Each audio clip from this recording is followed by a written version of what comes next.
ಸರ್ವರಿಗೂ ಅನಂತ ಶರಣಾರ್ಥಿಗಳು. ನಾನು ನಿಮ್ಮ ಯೋಗ ಗುರು ವೈದ್ಯ ಶ್ರೀ ಚನ್ನಬಸವಣ್ಣ, ಟಾಟಾ ನಗರ, ಬೆಂಗಳೂರು. ಸರ್ವ ಸಮಸ್ಯೆಗಳಿಗೂ ಇದು ಆರೋಗ್ಯ ಸೂತ್ರ, ಇದುವೇ ಯೋಗ ಸೂತ್ರ. ಇಲ್ಲಿ ನಾನು ನಿಮಗೆ ಇವತ್ತು ಈ ರಕ್ತದ ಒತ್ತಡ, BP ಅಂತ ಕರೀತಾರೆ, ಬ್ಲಡ್ ಪ್ರೆಷರ್ ಅಂತ ಕರೀತಾರೆ, ಇದ್ರ ಬಗ್ಗೆ ಯಾವೆಲ್ಲ ಆಸನಗಳು, ಪ್ರಾಣಾಯಾಮಗಳು ಅತಿ ಉಪಯುಕ್ತವಾಗಿ ಕೆಲಸ ಮಾಡ್ತವೆ ಅನ್ನೋದ್ರ ಬಗ್ಗೆ ಹೇಳ್ತಾ ಇದ್ದೆ. ಈ BP ಅಂತಕ್ಕಂಥದ್ರ ಬಗ್ಗೆ ನಾವು ಮುನ್ನೆಚ್ಚರಿಕೆ ವಹಿಸಬೇಕಾಗಿರೋದು ಏನು ಅಂತೇಳಿದ್ರೆ, ಒಂದು ನಮ್ಮ ಆಹಾರ ಶೈಲಿಯಿಂದ, ಇನ್ನೊಂದು ನಮ್ಮ ಜೀವನ ಶೈಲಿಯಿಂದ, ಮತ್ತೊಂದು ನಮ್ಮ ಅಧಿಕ ಮಾನಸಿಕ ಒತ್ತಡದಿಂದ. ಈ 3 ಕಾರಣಗಳಿಂದ ನಮಗೆ BP ಅಂತಕ್ಕಂಥದ್ದು ಬರುತ್ತೆ. ಈ ಎಲ್ಲ ಕಾರಣಗಳನ್ನು ಸರಿ ಮಾಡ್ಕೊಳ್ತಕ್ಕಂಥ ಒಂದು ಉಪಯುಕ್ತವಾಗಿರ್ತಕ್ಕಂಥ ಮಾಹಿತಿಯನ್ನು ಆಯುರ್ವೇದದಲ್ಲಿ ದಿನಚರ್ಯ ಮತ್ತು ಋತುಚರ್ಯ ಅಂತ ಬರುತ್ತೆ, ಅದರಲ್ಲಿ ಬರೆದಿದ್ದಾರೆ. ದಿನಚರ್ಯ ಅಂತೇಳಿದರೆ ಪ್ರತಿದಿನ ಮನುಷ್ಯ ಏನು ಮಾಡಬೇಕು, ಬೆಳಗ್ಗೆ ಎದ್ದ ತಕ್ಷಣ ನೀರು ಕುಡಿಬೇಕು, ನೀರು ಕುಡಿದ ತಕ್ಷಣ ಬೇದಿಗೆ ಹೋಗಬೇಕು, ಬೇದಿಗೆ ಹೋಗಿ ಏನು ಮಾಡಬೇಕು, ಆಮೇಲೆ ಸ್ನಾನ ಮಾಡಿದ ಮೇಲೆ ಆಸನ ಮಾಡಬೇಕು, ಆಸನ ಪ್ರಾಣಾಯಾಮ ಆದಮೇಲೆ ಪ್ರಸಾದ ಮಾಡಬೇಕು ಬೆಳಗ್ಗೆ, ಅದಾದಮೇಲೆ ಮಧ್ಯಾಹ್ನ ಏನು ಮಾಡಬೇಕು, ಮಧ್ಯಾಹ್ನದ ಮೇಲೆ ರಾತ್ರಿ ಏನು ಮಾಡಬೇಕು, ರಾತ್ರಿ ಹೇಗೆ ಮಲ್ಕೋಬೇಕು, ರಾತ್ರಿ ಯಾವ ರೀತಿ ಮಲ್ಕೊಳ್ಳೋದ್ರಿಂದ ನಮಗೆ BP ಸಮಸ್ಯೆ ಕಡಿಮೆ ಆಗುತ್ತೆ ಅನ್ನೋದ್ರ ಬಗ್ಗೆ ಸಂಪೂರ್ಣವಾಗಿರ್ತಕ್ಕಂಥ ವಿವರಣೆಯನ್ನು ಆಯುರ್ವೇದದ ದಿನಚರ್ಯ ಮತ್ತು ಋತುಚರ್ಯದಲ್ಲಿ ಕೊಟ್ಟಿದ್ದಾರೆ. BP ಸಮಸ್ಯೆ ಇರತಕ್ಕಂಥವ್ರು ಬಿಸಿನೀರಿನ ಸ್ನಾನವನ್ನು ನಿಲ್ಲಿಸಬೇಕು. BP ಸಮಸ್ಯೆ ಇರತಕ್ಕಂಥವ್ರು ತಣ್ಣೀರು ಸ್ನಾನ ಮಾಡಬೇಕು. ಅಂದರೆ ಏನಾಗುತ್ತೆ, BP ಕಡಿಮೆ ಆಗ್ತಾ ಬರುತ್ತೆ. ಮತ್ತು BP ಸಮಸ್ಯೆ ಇರತಕ್ಕಂಥವ್ರು ಚಹಾ, ಕಾಫಿ, ಮಾಂಸಾಹಾರ, ಸರಾಯಿ, ಸ್ಮೋಕಿಂಗ್ ಈ ಥರದ ಎಲ್ಲ ವ್ಯಸನಗಳನ್ನು ಸಂಪೂರ್ಣವಾಗಿ ಬಿಟ್ಟು ಬಿಡಬೇಕು. ಮತ್ತು ಬರಬಾರ್ದು ಅಂತ ಹೇಳಿದ್ರು ಕೂಡ ಅವರು ಬಿಡಬೇಕು. ಇದಾದ ಮೇಲೆ BP ಸಮಸ್ಯೆಗೆ ಒಂದು ಅದ್ಭುತವಾಗಿರ್ತಕ್ಕಂಥ ಒಂದು ಮನೆ ಮದ್ದನ್ನು ಹೇಳ್ತೀನಿ. ಅದಕ್ಕೆ ನೈಟ್ರಿಕ್ ಆಕ್ಸೈಡ್ ಇರ್ತಕ್ಕಂಥ ಬೆಳ್ಳುಳ್ಳಿ ಅಂತ ಹೇಳ್ತಾರೆ. ಈ ಬೆಳ್ಳುಳ್ಳಿಯಲ್ಲಿ ಒಂದು ನೈಟ್ರಿಕ್ ಆಕ್ಸೈಡ್ ಅಂತ ಇರುತ್ತೆ. ಅದೇನು ಮಾಡುತ್ತೆ, ನಮ್ಮ ರಕ್ತವನ್ನು ಏನು ಮಾಡುತ್ತೆ ಅಂತೇಳಿದ್ರೆ ಸರಿಯಾದ ರೀತಿಯಲ್ಲಿ ಸಂಚಲನ ಮಾಡಲಿಕ್ಕೆ ಸಹಾಯ ಮಾಡುತ್ತೆ. ಮತ್ತು ನಮ್ಮ ರಕ್ತದ ಈ ನಳಿಕೆಗಳಲ್ಲಿ ಅಂತೇಳಿದರೆ ನರಗಳಲ್ಲಿ ಇರ್ತಕ್ಕಂಥ ಈ ಬ್ಲಾಕ್ಗಳು ಅಂತ ಏನು ಹೇಳ್ತಾರಲ್ಲ, ಕೊಲೆಸ್ಟ್ರಾಲು ಕಟ್ಕೊಂಡಿರ್ತದೆ ಒಳಗಡೆ. ಆ ಎಲ್ಲ ಕೊಲೆಸ್ಟ್ರಾಲು, ಟ್ರೈಗ್ಲಿಸರೈಡ್ ಏನೇನು ಮಾಡುತ್ತೆ, ಈ ಬೆಳ್ಳುಳ್ಳಿಲಿರ್ತಕ್ಕಂಥ ನೈಟ್ರಿಕ್ ಆಕ್ಸೈಡ್ ಏನು ಮಾಡುತ್ತೆ, ಅದನ್ನು ಓಪನ್ ಮಾಡ್ತಾ ಹೋಗುತ್ತೆ, ಅದನ್ನು ಕರಗಿಸ್ತಾ ಬರುತ್ತೆ. ಮತ್ತು ಈ BPಗೆ ಅತಿ ಉಪಯುಕ್ತವಾಗಿರ್ತಕ್ಕಂಥ ಇನ್ನೊಂದು ಪದಾರ್ಥ ಯಾವುದು ಅಂತ ಹೇಳಿದ್ರೆ, ಅದಕ್ಕೆ ಕರಿ ಮೆಣಸಿನಕಾಳು, ಚಕ್ಕೆ ಮತ್ತು ಈ ಲವಂಗ ಅಂತ ಹೇಳ್ತಾರೆ. ಮುಖ್ಯವಾಗಿ ನಾವೇನು ಮಾಡಬೇಕು, BP ಸಮಸ್ಯೆ ಇರತಕ್ಕಂಥವ್ರು ಈ ಚಕ್ಕೆ ಇದಲ್ವಾ, ಈ ಚಕ್ಕೆಯನ್ನು 100 ಗ್ರಾಮ್ ತೆಗೆದುಕೊಳ್ಬೇಕು. ಮತ್ತು ಲವಂಗವನ್ನು 20 ಗ್ರಾಮು, ಅದಾದಮೇಲೆ ಕಾಳು ಮೆಣಸು ಒಂದು 50 ಗ್ರಾಮ್, ಈ 3 ಸೇರಿಸಿ ಪೌಡ್ರ್ ಮಾಡಬೇಕು. ಅದಾದಮೇಲೆ ನಿಮಗೇನಾದರೂ ಹಸಿ ಎಲೆಗಳು ಸಿಕ್ಕರೆ ತುಳಸಿ ಎಲೆ ಮತ್ತು ಬೇವಿನ ಎಲೆ ಇದರೊಳಗಡೆ ಹಾಕಿ ಪ್ರತಿದಿನ ಫ್ರೆಶ್ಶಾಗಿ ಹಾಕಬೇಕು ಈ ಎಲೆನ. ಈ ಪೌಡ್ರ್ 1 ಚಮಚ ಹಾಕಿ ಚೆನ್ನಾಗಿ ಕುದಿಸ್ಬೇಕು. 1.5 ಗ್ಲಾಸ್ ನೀರು ಹಾಕಿ ಅದೇನಾಗಬೇಕು, 1 ಗ್ಲಾಸಿಗೆ ರೆಡ್ಯೂಸ್ ಆಗಬೇಕು 1.5 ಗ್ಲಾಸಿಂದ. ಅದನ್ನು ಬೆಳಗ್ಗೆ ಎದ್ದ ತಕ್ಷಣವೇ ಕುಡಿಬೇಕು. ಬೆಳಗ್ಗೆ ಎದ್ದ ತಕ್ಷಣವೇ, ಹಲ್ಲುಜ್ಜಿದ ತಕ್ಷಣವೇ ಕುಡಿಬೇಕು. ಇದನ್ನು ಪ್ರತಿದಿನ 1 ಗ್ಲಾಸ್ ಕುಡಿದ್ರೆ ನಿಮ್ಮ BP ಸಮಸ್ಯೆ ಕಂಪ್ಲೀಟಾಗಿ ವಾಸಿ ಆಗ್ತಾ ಬರುತ್ತೆ. ಇದಕ್ಕೆ ಇನ್ನೊಂದಿಷ್ಟು ಪರಿಹಾರ ಸೂತ್ರಗಳಿದ್ದಾವೆ, ಅದನ್ನು ಹೇಳ್ತೀನಿ. ಈಗ ಮೊದಲನೇದಾಗಿ ನಾವೇನು ಮಾಡಬೇಕಂತೇಳಿದ್ರೆ, BP ಸಮಸ್ಯೆಗೆ ನಾವು ಕುತ್ಕೊಂಡು ಯಾವೆಲ್ಲ ಆಸನಗಳು ಮಾಡಬೇಕು ಅನ್ನೋದನ್ನು ನೋಡೋಣ. ಈಗೇನು ಮಾಡಬೇಕು, ಈ ರೀತಿ ಕುತ್ಕೋಬೇಕು. ಹೀಗೆ ಈ ರೀತಿ ಕುತ್ಕೋಬೇಕು. ಈ ರೀತಿ ಕುತ್ಕೊಂಡಾದ್ಮೇಲೆ ನಿಮ್ಮ 2 ಕೈಗಳನ್ನು ಈ ರೀತಿ ಕಟ್ಕೋಬೇಕು. ದೀರ್ಘ ಉಸಿರಾಡಬೇಕು. ಈಗ ನಿಧಾನವಾಗಿ ಸಿಂಪಲ್ಲಾಗಿ ನಿಮ್ಮ ಕೈಯನ್ನು ನಿಮ್ಮ ಹಿಂಬಡಿ ಮೇಲೆ ಇಟ್ಕೋಬೇಕು. ಹಿಂದೆ ವಾಪಸ್ ಹಿಂಬಡಿ ಮೇಲೆ ಅಂದರೆ ಈ ರೀತಿ ನೀವು ಸಾಧ್ಯವಾದಷ್ಟು ಮಟ್ಟಿಗೆ ಈ ರೀತಿ ಇಟ್ಕೋಬೇಕು. ಆಮೇಲೆ ಅರ್ಧ ಉಷ್ಟ್ರಾಸನ ಅಂತಾರೆ. ಕೈಯಲ್ಲಿ ಚಿನ್ಮುದ್ರೆ ಇರಲಿ, ಈ ಕೈಯಲ್ಲಿ ಚಿನ್ಮುದ್ರೆ ಮೇಲಿರೋ ಕೈಯಲ್ಲಿ. ವಾಪಸ್ ಬಂದು ಆಮೇಲೆ ಈ ಕಡೆ ಒಂದ್ಸರಿ 2 ಕಾಲುಗಳು ಸ್ವಲ್ಪ ಸಮಾನವಾಗಿರಲಿ.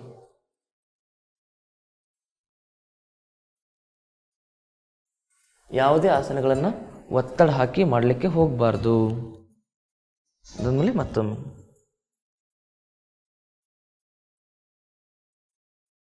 ವಾಪಸ್ ಹೀಗೆ ವಾಪಸ್.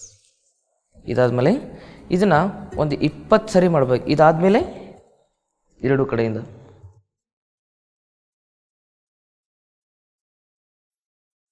ಇದಾದ್ಮೇಲೆ ವಾಪಸ್. ಉಸಿರಾಟವನ್ನು ಗಮನಿಸ್ತಾ ಹೋಗಿ. ಉಸಿರಾಟವನ್ನು ಗಮನಿಸ್ತಾ ನೀವೇನು ಮಾಡಬೇಕು, ನಿಧಾನವಾಗಿ ಕೆಳಗಡೆ ಕುತ್ಕೋಬೇಕು. ಕೆಳಗಡೆ ಕುತ್ಕೊಂಡಾದಮೇಲೆ ನಿಮ್ಮ ಎರಡು ಕೈಗಳನ್ನ ಮುಷ್ಟಿ ಮಾಡಬೇಕು. ಎರಡು ಕೈಗಳನ್ನ ಮುಷ್ಟಿ ಮಾಡಿ ಹೊಟ್ಟೆ ಹತ್ರ ಇಟ್ಕೊಂಡು ನಿಧಾನವಾಗಿ ಉಸಿರು ಬಿಡ್ತಾ ಮುಂದೆ ಬಾಗಬೇಕು. ಮಂಡೂಕಾಸನ. ಉಸಿರು ತೆಗೆದುಕೊಳ್ತಾ ಮೇಲೆ, ಮತ್ತೆ ಉಸಿರು ಬಿಡ್ತಾ ಮುಂದೆ. ಮಂಡೂಕ ಅಂದರೆ ಕಪ್ಪೆ. ಇದರಿಂದ ಏನಾಗುತ್ತೆ, ನಿಮ್ಮ ಹೊಟ್ಟೆಯಲ್ಲಿರ್ತಕ್ಕಂಥ ಗ್ಯಾಸ್ ಸಮಸ್ಯೆ ಸಂಪೂರ್ಣವಾಗಿ ಕಡಿಮೆ ಆಗುತ್ತೆ. ಶುಗರ್ಗೂ ಕೂಡ ತುಂಬ ಒಳ್ಳೆಯದು. ಯಾವಾಗ ಗ್ಯಾಸ್ ಸಮಸ್ಯೆ ಕಡಿಮೆ ಆಗುತ್ತೆ ಆವಾಗ ಬ್ಲಡ್ ಪ್ರೆಷರ್ ಆಟೋಮೆಟಿಕ್ಲಿ ಡೌನ್ ಆಗುತ್ತೆ. ಈ ಗ್ಯಾಸ್ಟ್ರಿಕ್ ಆಗೋದ್ರಿಂದ ಏನಾಗುತ್ತೆ, ನಮ್ಮಲ್ಲಿ ಶ್ವಾಸಕೋಶಗಳಿಗೆ ತುಂಬ ತೊಂದರೆ ಆಗುತ್ತೆ. ಯಾವಾಗ ಗ್ಯಾಸ್ಟ್ರಿಕ್ ಆಗುತ್ತೆ ಅವಾಗ ಇಲ್ಲಿ ಚುಚ್ಚಲಿಕ್ಕೆ ಶುರುವಾಗ್ಬಿಡ್ತದೆ. ಎಲ್ಲ ಹುಳಿ ತೇಗೆಲ್ಲ ಮುಂದೆ ಮೇಲೆ ಬರಲಿಕ್ಕೆ ಶುರುವಾಗ್ಬಿಡ್ತದೆ. ಎಲ್ಲ ತೇಗು ಕೆಳಗಡೆನೂ ಗಾಳಿ ಮೇಲ್ಗಡೆನೂ ಗಾಳಿ ಆಗಿಬಿಡ್ತದೆ. ಅದಕ್ಕೆ ಯಾವಾಗ ಈ ಹೊಟ್ಟೆಯಲ್ಲಿ ಗ್ಯಾಸ್ ಇರಲ್ವೋ ಅವಾಗ ಏನಾಗುತ್ತೆ, ಇಡೀ ದೇಹದಲ್ಲಿ ರಕ್ತ ಸಂಚಾರ ಸರಿಯಾಗಿರುತ್ತೆ. ಅದಕ್ಕೆ ಈ ಗ್ಯಾಸ್ಟ್ರಿಕ್ ಸಮಸ್ಯೆ ಕೂಡ ಈ ರಕ್ತದೊತ್ತಡಕ್ಕೆ ಒಂದು ಮೂಲ ಕಾರಣವಾಗಿರೋದ್ರಿಂದ ಈ ಮಂಡೂಕಾಸನ ಮಾಡೋದ್ರಿಂದ ಏನಾಗುತ್ತೆ, ಆ ಸಮಸ್ಯೆಯು ಕೂಡ ಸರಿಯಾಗುತ್ತೆ. ಕೆಳಗೆ ಉಸಿರು ತೆಗೆದುಕೊಳ್ತಾ ಮೇಲೆ. ಇದನ್ನು 30 ಬಾರಿ ಮಾಡಿದಾಗ ಏನಾಗುತ್ತೆ, ಒಂದು ರೌಂಡ್ ಆಗುತ್ತೆ. ಈ 30ರಂತೆ 3 ಸರಿ ಮಾಡ್ಬೇಕಂತೇಳಿದ್ರೆ ಈಕ್ವಲ್ ಟು 90 ಟೈಮ್ಸ್. ಅಟ್ಲೀಸ್ಟ್ ಒಂದು 2 ರೌಂಡ್ ಆದರೂ ಮಾಡ್ಬೇಕಂತೇಳಿ 60. ಈಗ ಈ ಬ್ಲಡ್ ಪ್ರೆಷರ್ ಅಂತೇಳಿದ್ರೆ BP ಸಮಸ್ಯೆಗಾಗಿ ಕುಳಿತುಕೊಂಡು ಏನೆಲ್ಲ ಆಸನಗಳು ಮಾಡಬೇಕು ಅನ್ನೋದ್ರ ಬಗ್ಗೆ ಹೇಳ್ಕೊಡ್ತಾ ಇದೆ. ಇವಾಗ ಕುಳಿತುಕೊಂಡು ಮಾಡಲಿಕ್ಕೆ ಇನ್ನೂ ಒಂದು ಆಸನ ಇದೆ.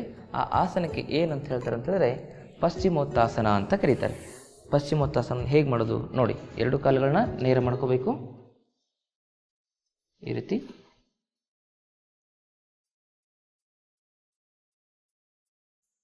ನಿಧಾನವಾಗಿ ನೇರ ಕುತ್ಕೋಬೇಕು. ಸಮಸ್ಥಿತಿಯಲ್ಲಿ ನಿಧಾನ ನಿಮ್ಮ 2 ಕೈ ಮೇಲೆ ಎತ್ತಬೇಕು. ಅಷ್ಟೇ ನಿಧಾನವಾಗಿ ನಿಮ್ಮ ಕೈಗಳಿಂದ ನಿಮ್ಮ ಬೆರಳುಗಳನ್ನು ಹಿಡ್ಕೋಬೇಕು. ನಿಧಾನ 2 ಕೈ ಮೇಲೆ, ಕೈಗಳಿಂದ ನಿಮ್ಮ ಪಾದವನ್ನು ಹಿಡ್ಕೋಬೇಕು.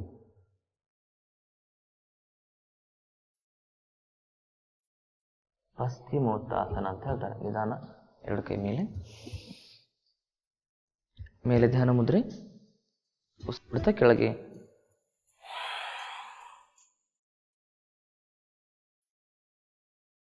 ಉಸಿರು ತೆಗೆದುಕೊಳ್ತಾ ಮೇಲೆ, ಉಸಿರು ಬಿಡ್ತಾ ಕೆಳಗೆ.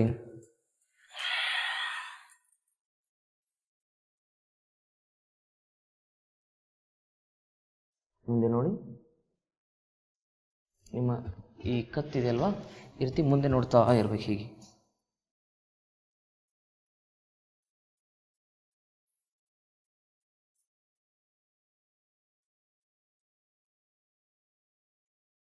ದೀರ್ಘ ಉಸಿರಾಡಬೇಕು. ಮಾಡಿ 2 ಕೈನ ಮೇಲೆತ್ತಿ ಉಸಿರು ಬಿಡ್ತಾ ಮತ್ತೆ ಮುಂದೆ. ಸಾಧ್ಯ ಆದರೆ ನಿಮ್ಮ ಮೊಣಕಾಲಿಗೆ ನಿಮ್ಮ ಹಣೆಯನ್ನು ಸ್ಪರ್ಶ ಮಾಡಿ. ಆದರೆ ಕೆಲವು ಜನರದು ಬಾಡಿ ಫ್ಲೆಕ್ಸಿಬಲ್ ಇರುತ್ತೆ, ಇನ್ನು ಕೆಲವು ಜನರದು ಫ್ಲೆಕ್ಸಿಬಲ್ ಇರಲ್ಲ. ಅವ್ರೇನು ಮಾಡಬಾರ್ದು, ಹಿಂಗೆ ಒತ್ತಡ ಹಾಕಬಾರ್ದು, ಯಾವುದಕ್ಕೂ ಒತ್ತಡ ಹಾಕಿ ಮಾಡಬಾರ್ದು. ಬ್ಲಡ್ ಪ್ರೆಷರ್ ಇರ್ತಕ್ಕಂಥವ್ರು ಆದರೆ ಮಾತ್ರ ಮಾಡಬೇಕು. ಆಗದಿದ್ರೆ ನಿಮ್ಗೆ ಎಷ್ಟಾಗುತ್ತೆ ಅಷ್ಟೇ ಮಾಡಬೇಕು. ಸಾಧ್ಯ ಆದರೆ ನಿಮ್ಮ ಹಣೆಯನ್ನು ಟಚ್ ಮಾಡಬೇಕು.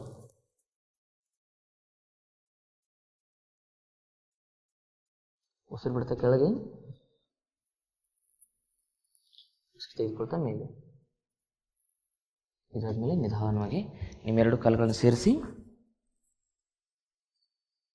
ಸೇರಿಸ್ಕೊಂಡು ಬಟರ್ಫ್ಲೈ ಹೀಗೆ ನೇರ ಕೂತ್ಕೊಂಡಿರ್ಬೇಕು. ಸಮಸ್ಥಿತಿ.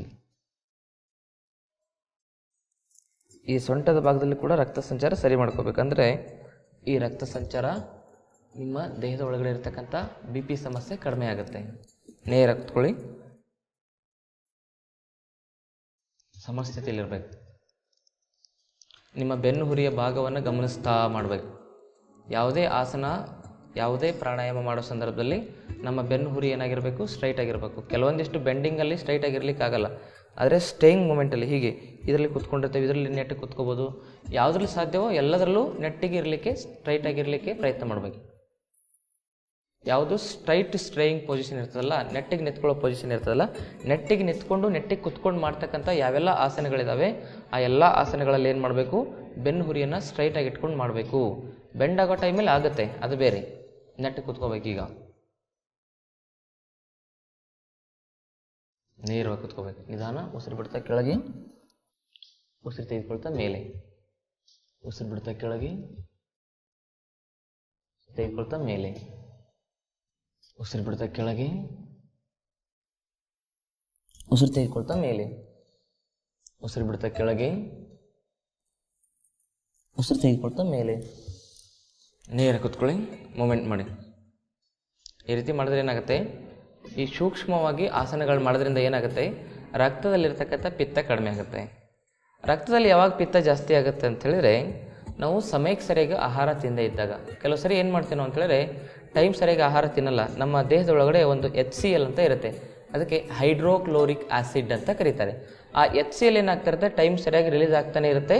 ನಾವೇನು ಮಾಡ್ತೀವಿ, ಟೈಮ್ ಸರಿಯಾಗಿ ಊಟ ಮಾಡದೇ ಇದ್ದಾಗ ಅದೇನಾಗುತ್ತೆ, ಆ HCl ಹೈಡ್ರೋಕ್ಲೋರಿಕ್ ಆಸಿಡ್ ಏನು ಮಾಡುತ್ತೆ, ಒಳಗಡೆ ಇರತಕ್ಕಂಥ ಭಾಗಗಳನ್ನು ಕೊರಿಲಿಕ್ಕೆ ಶುರು ಮಾಡ್ತದೆ. ಅದೇನು ಮಾಡ್ತದೆ, ಅದಲ್ಲಿ ಪ್ರೊಡ್ಯೂಸ್ ಆಗಿ ನಮ್ಮ ಲಿವರನ್ನು ಹಾಳು ಮಾಡ್ತದೆ, ಫ್ಯಾಟಿ ಲಿವರ್ ಆಗ್ತಾ ಹೋಗ್ತದೆ.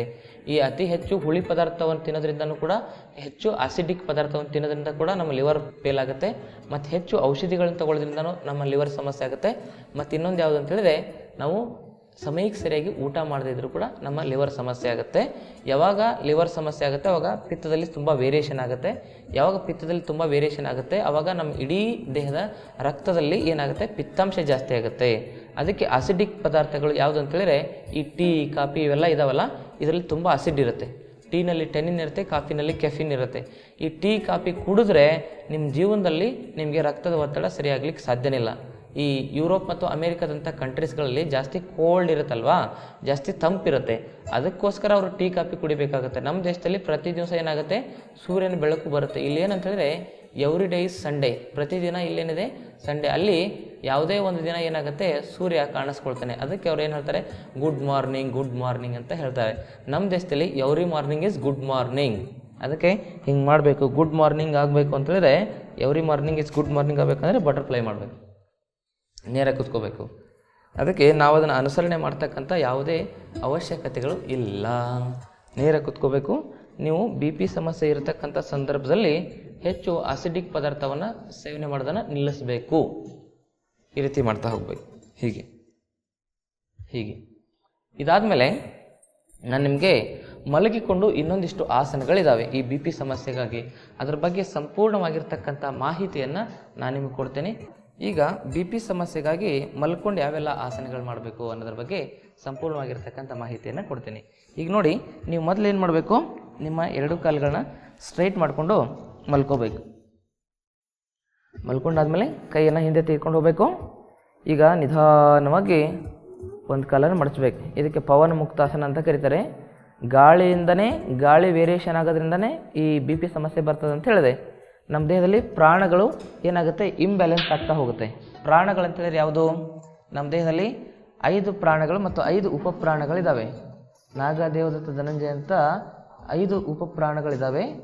ಪ್ರಾಣ, ಅಪಾನ, ವ್ಯಾನ, ಉದಾನ, ಸಮಾನ ಅಂತಕ್ಕಂಥ 5 ಪ್ರಾಣಗಳಿದ್ದಾವೆ. ಈ ಪಂಚ ಪ್ರಾಣಗಳನ್ನು ಸರಿಯಾಗಿ ಇಟ್ಕೋಬೇಕಂತೇಳಿದ್ರೆ ಪವನ ಮುಕ್ತಾಸನ ಮಾಡಬೇಕು.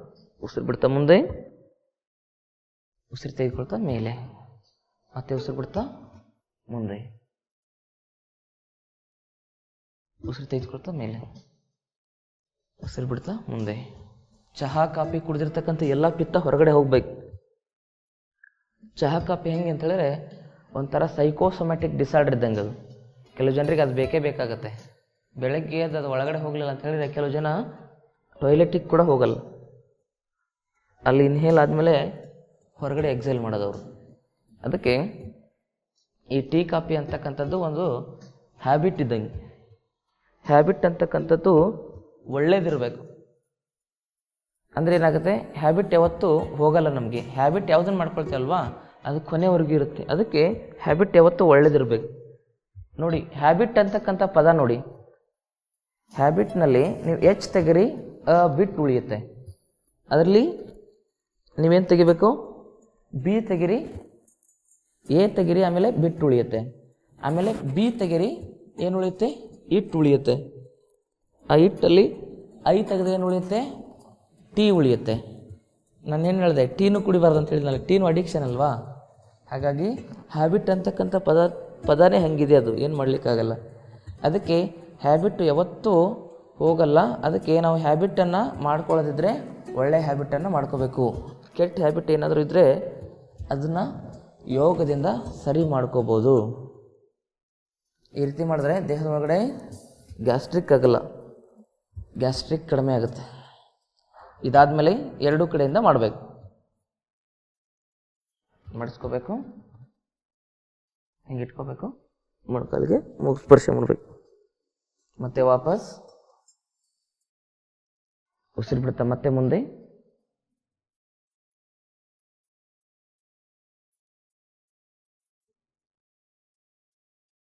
ಉಸಿರು ತೆಗೆದುಕೊಳ್ತಾ ನೇರ. ಇದನ್ನು ಒಂದೊಂದು ಕಾಲಿಂದ ಎಷ್ಟು ಸರಿ ಮಾಡಬೇಕು? ಒಂದೊಂದು ಕಾಲಿಂದ ಅಂದರೆ ಹಿಂಗೆ 1 2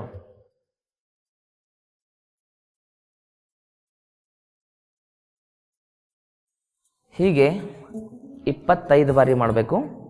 ಹೀಗೆ ಒಂದು 25 ಬಾರಿ ಮಾಡಬೇಕು. ಟೋಟಲ್ 50 ಬಾರಿ. 1 2. ನಿಮ್ಗೆ 25 ಬಾರಿ ಕಂಟಿನ್ಯೂಸ್ ಆಗಿ ಮಾಡ್ಲಿಕ್ಕೆ ಆಗಲಿಲ್ಲ ಅಂದರೆ ಎಷ್ಟು ಸರಿ ಮಾಡಬೇಕು? 12 ಬಾರಿ ಒಂದು ಸರಿ, 13 ಬಾರಿ ಒಂದು ಸರಿ ಮಾಡ್ಬೇಕಂತ ಹೇಳಿದ್ರೆ 25 ಬಾರಿ ಆಗುತ್ತೆ. ಇದನ್ನು ನೀವು ಸತತವಾಗಿ ನಿಧಾನವಾಗಿ ಅಭ್ಯಾಸ ಮಾಡಬೇಕು, ನಿಧಾನವಾಗಿ ಅಭ್ಯಾಸ ಮಾಡಬೇಕು. ಇದಾದಮೇಲೆ ಇನ್ನೊಂದು ಆಸನ BP ಸಮಸ್ಯೆಗೆ ಯಾವುದು ಅಂತ ಹೇಳಿದ್ರೆ ಸೇತುಬಂಧಾಸನ. ಹಿಂಗೆ ಇಟ್ಕೋಬೇಕು, ಕೈಯನ್ನು ನಿಧಾನವಾಗಿ ಸೊಂಟ ಮೇಲೆತ್ತಿ, ದೀರ್ಘ ಉಸಿರಾಡಿ, ಸೊಂಟ ಕೆಳಗೆ, ನಿಧಾನ ಸೊಂಟ ಮೇಲೆತ್ತಿ, ಉಸಿರು ತಗೊಳ್ತಾ ಸೊಂಟ ಮೇಲೆ, ಉಸಿರು ಬಿಡ್ತಾ ಸೊಂಟ ಕೆಳಗೆ. ಹಿಂಗೆ ಕ್ಯಾಚ್ ಮಾಡ್ಕೋಬೇಕು ಸಾಧ್ಯ ಆದರೆ.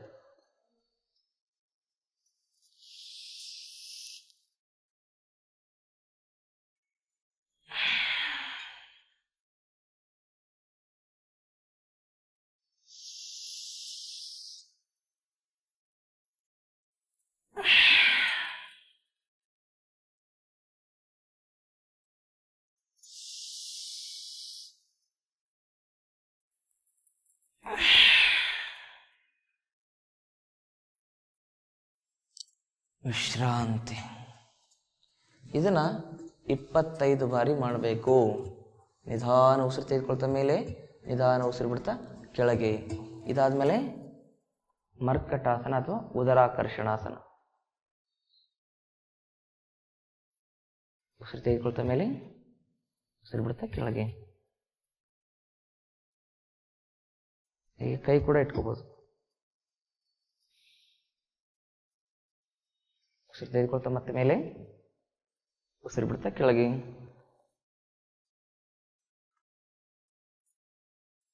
ಅರಿಯದೆ ಮಾಡಿರ್ತಕ್ಕಂಥ ತಪ್ಪಿಗೆ ಕ್ಷಮೆ ಇದೆ. ಕೆಲವು ಜನ ಅರಿತು ತಪ್ಪು ಮಾಡ್ತಾ ಇರ್ತಾರೆ. ಅದಕ್ಕೆ ಸ್ವಚ್ಛವಾಗಿರ್ತಕ್ಕಂಥ ದೇಹ ಸ್ವಚ್ಛವಾಗಿರ್ತಕ್ಕಂಥ ಮನಸ್ಸನ್ನು ಸೃಷ್ಟಿ ಮಾಡುತ್ತೆ. ಸ್ವಚ್ಛವಾಗಿರ್ತಕ್ಕಂಥ ಮನಸ್ಸು ಸ್ವಚ್ಛವಾಗಿರ್ತಕ್ಕಂಥ ವಿಚಾರಗಳನ್ನ ಸೃಷ್ಟಿ ಮಾಡುತ್ತೆ.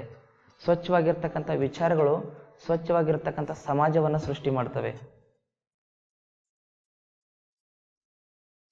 ಈ ಹ್ಯಾಬಿಟ್ ಮಾಡ್ತಾರಲ್ಲ, ಅವ್ರಿಗೆ ಯಾವತ್ತಾದ್ರೂ ಸ್ವಚ್ಛವಾದ ವಿಚಾರ ಬರೋದು ನೋಡಿದ್ದಾರೆ ನೀವು?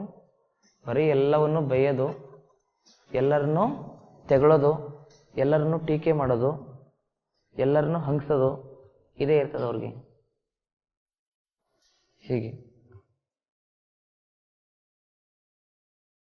ಅದಕ್ಕೆ ನಾವೇನಾದರೂ ಬೇರೆಯವ್ರಿಗೆ ಹೇಳಬೇಕಂದ್ರೆ ನಾವು ಮೊದಲು ನೆಟ್ಟಿಗಿರ್ಬೇಕು. ಅದಕ್ಕೆ ಹೇಳ್ತಾರೆ, ಬೋಧಿಸುವ ಮಾತುಗಳು ಮನ ತಟ್ಟಬೇಕಾದರೆ ಬೋಧಿಸುವವನ ಮನಸ್ಸು ನೆಟ್ಟಿಗಿರ್ಬೇಕಂತೆ. ಈಗ ಇದಾದ್ಮೇಲೆ ಒಂದೊಂದು ಕಾಲಿಂದ ಮಾಡ್ಕೋಬೋದು.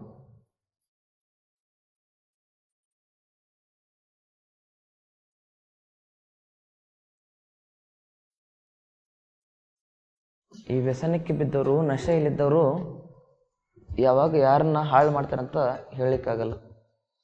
ಆ ನಶೆಗೋಸ್ಕರ ಏನನ್ನು ಬೇಕಾದರೂ ಹೊಲಸು ಕೆಲಸವನ್ನು ಮಾಡಲಿಕ್ಕೆ ಅವರು ಹಿಂಜರಿಯಲ್ಲ.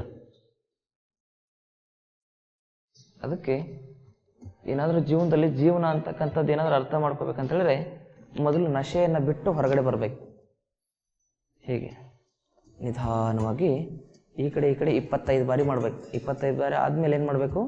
ನಿಧಾನ ನಿಮ್ಮ ಬಲಗಡೆ ತಿರುಗಬೇಕು, ಎದ್ದು ಕೂತ್ಕೋಬೇಕು. ನಿಧಾನವಾಗಿ ಎದ್ದು ಕೂತ್ಕೋಬೇಕು. ಯಾವುದ್ರಲ್ಲೂ ಒತ್ತಡ ಇರಬಾರ್ದು, ಯಾವುದ್ರಲ್ಲೂ ಜೋರಾಗಿರ್ತಕ್ಕಂಥ ಚಲನೆ ಇರಬಾರ್ದು. ಯಾಕಂತೇಳಿದ್ರೆ ನಾವು ಸರಿ ಮಾಡ್ಕೊಳ್ತಾ ಇರ್ತಕ್ಕಂಥದ್ದು ನಮ್ಮ BP ಸಮಸ್ಯೆಯನ್ನು. ಹಾಗಾಗಿ ನಿಧಾನವಾಗಿರ್ತಕ್ಕಂಥ ಚಲನೆಯನ್ನು ಮಾಡಬೇಕು. ಈಗ ಈ BP ಸಮಸ್ಯೆಗಾಗಿ ಮಲಕ್ಕೊಂಡು ಮಾಡ್ತಕ್ಕಂಥ ಇನ್ನೂ ಕೆಲವೊಂದಿಷ್ಟು ಆಸನಗಳಿದ್ದಾವೆ. ಅದರ ಬಗ್ಗೆ ಸಂಪೂರ್ಣವಾಗಿರ್ತಕ್ಕಂಥ ಮಾಹಿತಿಯನ್ನು ನಾನು ನಿಮ್ಗೆ ಕೊಡ್ತೀನಿ. ಯಾವಾಗ ಅಂತೇಳಿದ್ರೆ ಮುಂದಿನ ಸಂಚಿಕೆಯಲ್ಲಿ ಅಂತಕ್ಕಂಥ ಮಾತನ್ನು ಹೇಳ್ತಾ, ಅಲ್ಲಿವರೆಗೂ ಎಲ್ಲರಿಗೂ ಶರಣಾರ್ಥಿಗಳು. ಹಸಿದೆ ಊಟ ಮಾಡಬಾರ್ದು, ಹಸ್ಕೊಂಡು ಹಾಗೆ ಇರಬಾರ್ದು ಅಂತ ಹೇಳ್ತಾರೆ. ಈ ಮಲದ ವೇಗವನ್ನು ಯಾವತ್ತೂ ತಡಿಬಾರ್ದು. ಯಾವತ್ತಾದ್ರೂ ನಾವು ನಿದ್ರೆ ವೇಗವನ್ನು ತಡೆದ್ರೆ ನಾವು ಮೆಂಟಲ್ಗಳಾಗ್ಬಿಡ್ತೇವೆ. ಈ ಬೆರಳು ನಮ್ಮ ಮೆದುಳಿಗೆ ರಿಲೇಟೆಡ್ ಆಗಿರುತ್ತೆ.